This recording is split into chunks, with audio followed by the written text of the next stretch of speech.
जय जिनेंद्र बंधुओं, आपका स्वागत है हमारे चैनल जैन मोटिवेशन में। भक्तामर प्रणत मौलिमणि प्रभाणा मुद्योत कंदलित पापतमो वितानम् सम्यक् प्रणम्य जिन पादयुगयुगादा वालम्बनं भवजले पतताञ्जनानाम् यः संस्तुतः सकलवाङ्मय तत्त्वबोधा दुद्भूत बुद्धिपटुभिः सुरलोकनाथैः स्तोत्रैर्जगत्त्रितय चित्तहरैरुदारैः स्तोष्ये किलाहमपि तं प्रथमं जिनेन्द्रम् बुद्ध्या विनापि विबुधार्चितपादपीठ स्तोतुं समुद्यतमतिर्विगतत्रपोऽहम् बालं विहाय जलसंस्थितमिन्दुबिम्ब मन्यः क इच्छति जनः सहसा ग्रहीतुम् वक्तुं गुणान् गुणसमुद्रशशाङ्ककान्तान् कस्ते क्षमः सुरगुरुप्रतिमोऽपि बोध्या कल्पान्तकाले पवनोद्धतनक्रचक्रम् को वा तरीतुमलमम्बुनिधिं भुजाभ्याम् सोऽहं तथापि तव भक्तिवशान्मुनीश कर्तुंस्तवं विगतशक्तिरपि प्रवृत्तः प्रीत्यात्मवीर्यमविचार्य मृगो मृगेन्द्रम् नाभेति किन्निजशिशोः परिपालनार्थम् अल्पश्रुतं श्रुतवतां परिहासधाम त्वद्भक्तिरेव मुखरीकुरुते बलान्माम् यत् कोकिलः किल मधौ मधुरं विरोति तच्चाम्रचारुकलिकानिकरैकहेतु त्वत्संस्तवेन भवसन्ततिसन्निबद्धम् पापं क्षणाक्षयमुपैति शरीरभाजाम् आक्रान्तलोकमलिनीलमशेषुमाशु सूर्यांशुभिन्नमिव शार्वर्मन्धकारम् मत्वेति नाथ तव संस्तवनं मयेद मारभ्यते तनुधियापि तव प्रभावात् चेतो हरिष्यति सतां नलिनी दलेषु मुक्ता फलद्युतिमुपैति ननूदबिन्दुः आस्तान्तवस्तवनमस्तसमस्तदोषम् त्वत्सङ्कथापि जगतां दुरितानि हन्ति दूरे सहस्रकिरणः कुरुते प्रभैव पद्माकरेषु जलजानि विकास्य भाण्जे नात्यद्भुतं भुवनभूषण भूतनाथ भूतैर्गुणैर्भुवि भवन्तमभीष्टुवन्तः तुल्या भवन्ति भवतो ननु तेन किं वा भूत्याश्रितं य इह नात्मसमं करोति दृष्ट्वा भवन्तमनिमेषविलोकनीयम् नान्यत्र तोषमुपयाति जनस्य चक्षुः पीत्वा पयः शशिकरद्युतिदुग्धसिन्धोः क्षारञ्जलञ्जलनिधेरसितुं कैच्छे यैषान्तरा परमाणुभिस्त्वं निर्मापितस्त्रिभुवनैकललामभूत् तावन्त एव खलु ते प्रणवः पृथिव्याम् यते समानमपरं नहि रूपमस्ति वक्त्रं क्वते सुरनरोरगनेत्रहारी निःशेषनिर्जितजगत्त्रितयोपमानम् बिम्बं कलङ्कमलिनं क्व निशाकरस्य यद्वासरे भवति पाण्डुपलाशकल्पम् सम्पूर्णमण्डलशशाङ्ककलाकलाप शुभ्रागुणास्त्रिभुवनं तव लङ्घयन्ति ये संश्रितास्त्रिजगदीश्वरनाथमेकम् कस्तान्निवारयति सञ्चरतो यथेष्टम् चित्रं किमत्र यदि ते हृदशाङ्गनाभिर्नीतं मनागपि मनो न विकारमार्गम् कल्पान्तकालमरुताचलिताचलेन किं मन्दराद्रिशिखरं चलितं कदाचित् निर्धूमवर्तिरपवर्जिततैलपूरः कृत्स्नं जगत्त्रयमिदं प्रकटीकरोषि गम्यो न जातु मरुताञ्चलिताचलानां दीपोपरस्त्वमसि नाथ जगत्प्रकाशः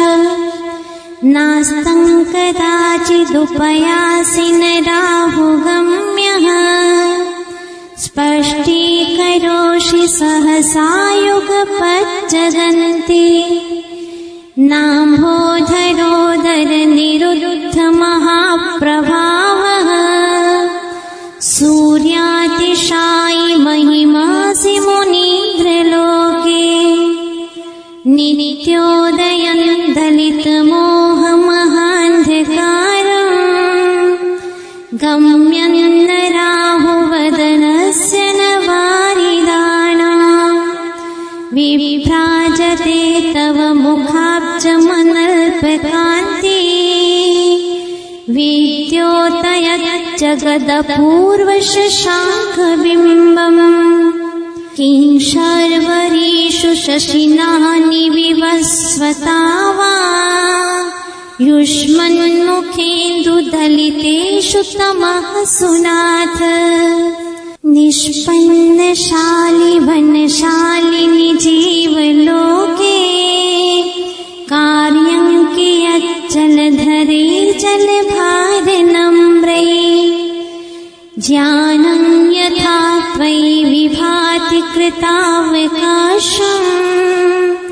नैवं तथा हरिहरादिषु नायकेषु तेजोस्फुरन् मणिषु याति यथा महत्त्वम् नैवं तु काचशकले किरणाकुलेऽपि मन्ये वरं हरिहरादय एव दृष्टा दृष्टेषु येषु हृदयं त्वयि तोषमेति किं वीक्षितेन भवता भुवि येन नान्यः कश्चिन्मनो हरति नाथ भवान्तरेऽपि तीनान् शतानि शतशो जनयन्ति पुत्रान् नान्यासु तन्त्वदुपमं जननी प्रसूता सर्वादिशो दधति भानि सहस्ररश्मिम् प्राच्येव दिग्जनयति स्फुरदंशुजालम् त्वामामनन्ति मुनयः परमं पुमांस मादित्यव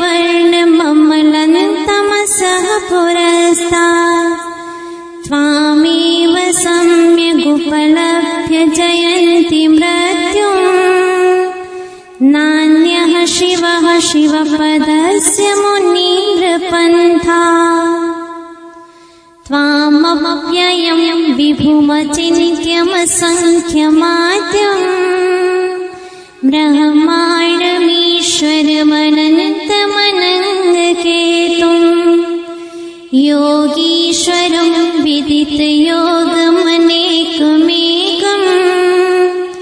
ज्ञानस्वरूपममलं प्रवदन्ति सन्तः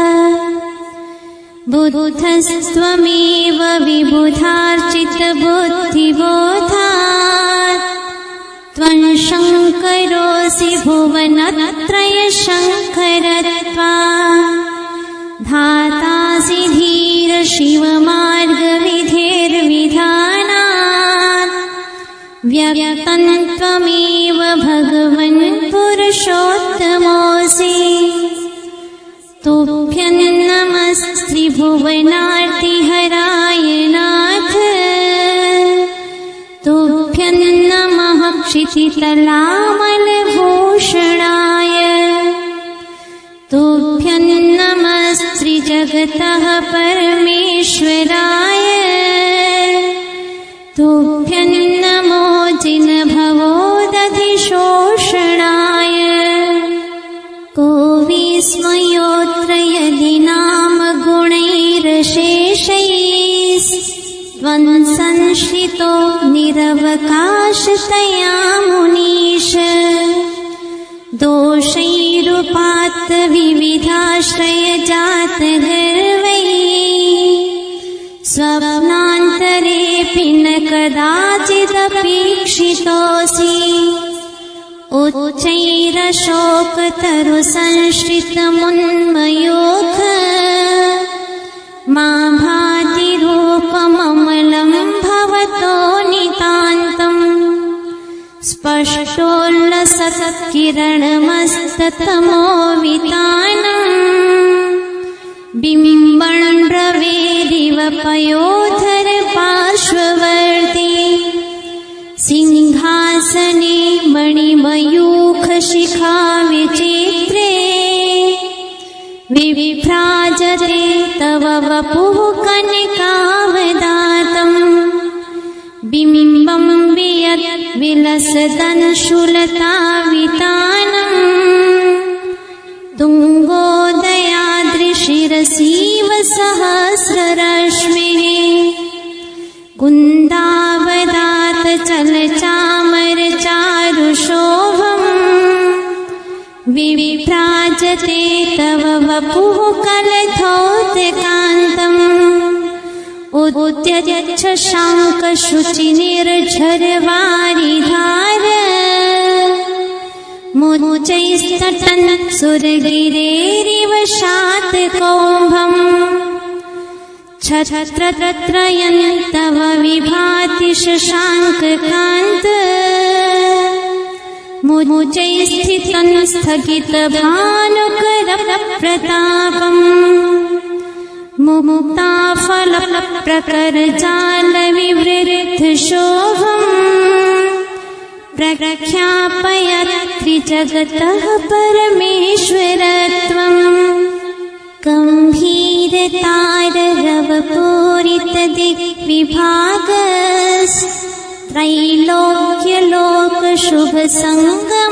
गम्भीरतारवपूरितदिग्विभागस्त्रैलोक्यलोकशुभसङ्गमभूतिदक्षः सद्धर्मराज जय घोषण घोषकः सन् खेतुन्दुभिर्ध्वनति ते यशसः प्रवादे मंदार सुंदर नमेरु सुपारिजात संतानकादि कुसुमोत्कर वृष्टिरुत्था गन्धोद बिन्दु शुभमन्द मरुत्प्रपाता दिव्यादिवः पतति ते वचसान्ततिर्वा शुम्भप्रभावलय भूरि विभाविभोस्ते लोकत्रये द्युतिमतां द्युतिमाक्षिपन्ति प्रोद्यत्तिवाकर निरन्तर भूरि संख्या दीप्त्या जयत्यपि निशामपि सोम सौम्या स्वर्गापवर्गगममार्गविमार्गणेष्टः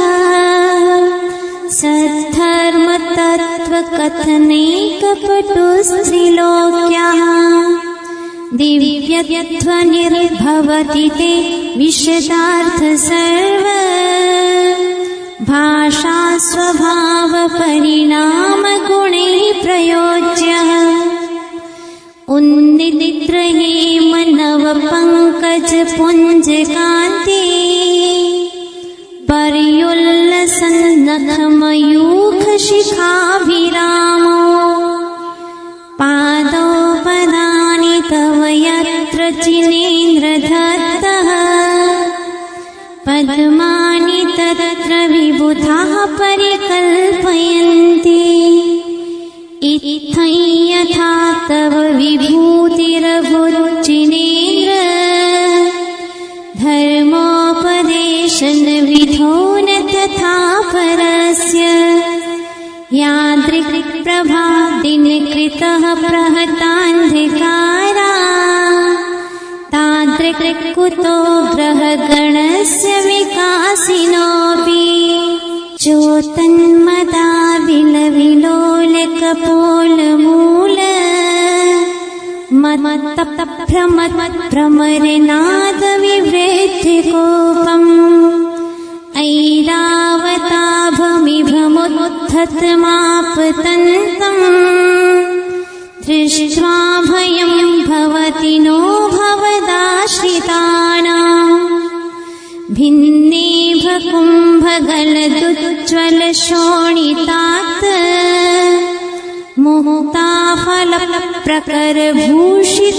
मुक्ताफलप्रकरभूषितभूमिभागः बद्धक्रमः क्रमगतं हरिणाधिपोऽपि नाक्रामतिक्रमयुगाचलसंश्रितन्ते कल्पान्त्यकालपवनोत्थतवह्निकल्पम् दावानलञ्चलितमोज्ज्वलमोस्फुलिङ्गम् विश्वं जिघत्सुमिव सम्मुखमापतन्तम्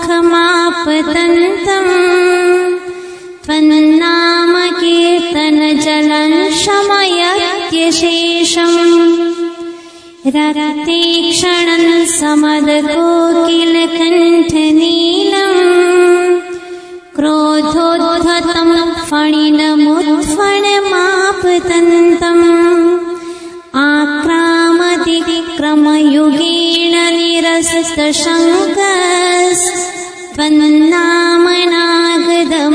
निरस्तशङ्कस्त्वन्नामनागदमनीहृदयस्य पुंसः वल्गतुरङ्गगजगर्जित भीमनाद माजौवलं बलवतामपि भूपतीनाम् उद्यत्तिवाकरमयूखशिखापवेतम् त्वत्कीर्तनात्तम इवाशुभिदामुपैति कुन्ताग्रभिन्नगजशोणितवारिवाह वेगावतारतरणातुरयोध भीमे युयुधे जयं विजितदुर्जय जेयपक्षास् त्वत्पादपङ्कजवनाश्रयिनो लभन्ते अम्भोनिधोक्षुभितभीषणनक्रचक्र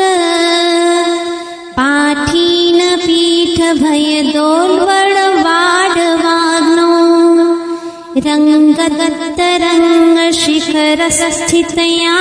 रङ्गदत्तरङ्गशिखरस्थितयानपात्रास्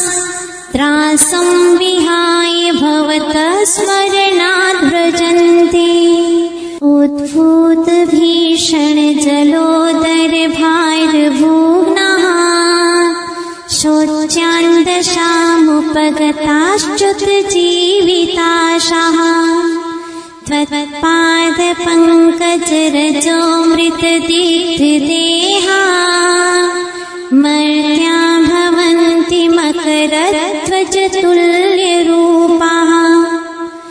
आपादकण्ठमुरुशङ्खलवेष्टिताङ्गा